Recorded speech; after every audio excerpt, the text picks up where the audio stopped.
Hey, it's Rob here. Sans lead-in graphics and even a tripod. I just wanted to reach out and say hi.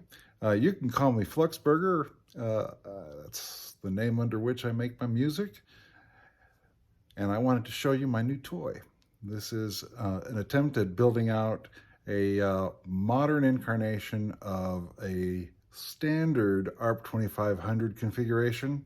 A few extra oscillators, a few extra envelope generators, and coming up in this hole, I've got the sequencer and clocked mixer. I don't think they'll fit, but I'll make it work out in here somewhere. This is what we're waiting for, and we'd really like it if Behringer would maybe deliver it before March. But anyway, I'm going to do this introduction here. Hey, this is my version 1 ARP 2500 clone.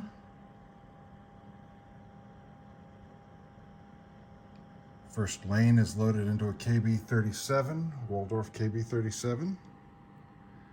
And then I have a nearly identical second lane loaded in a rack. Nearly identical because the last module had to be put on top, and then I have my noise modules there. And this whole gap here, this is going to be for the sequencer, and I don't know if it's big enough for the clocked mixer, but somewhere in here we're going to cram a clocked mixer and sequencer once Behringer decides to start shipping them to the mortals of the world. So this is how we're structured. 2 oscillators in this lane, 1 pair of envelope generators. They're triggered from the same gate. They can't be independently triggered, but they can be spaced out thanks to gate delay.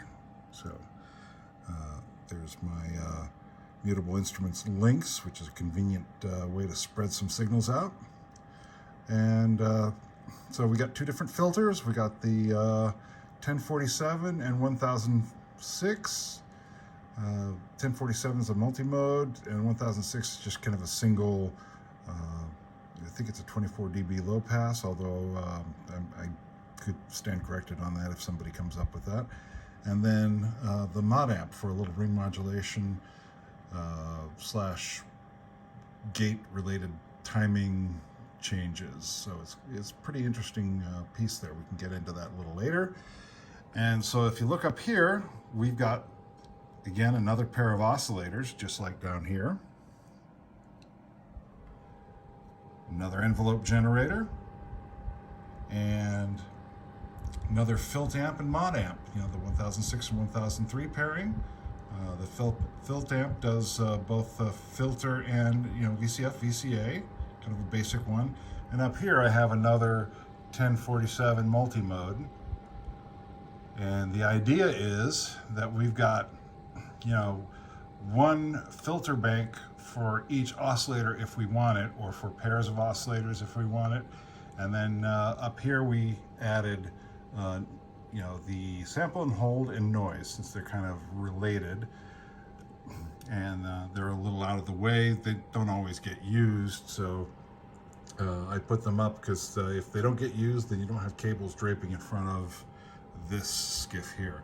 I'll probably swap them once I get the sequencer, so that I can have clean access to the knobs. Even and oh, by the way, this row down here is kind of a utility row, an extra, a delightful Dreadbox Hysteria oscillator to do things like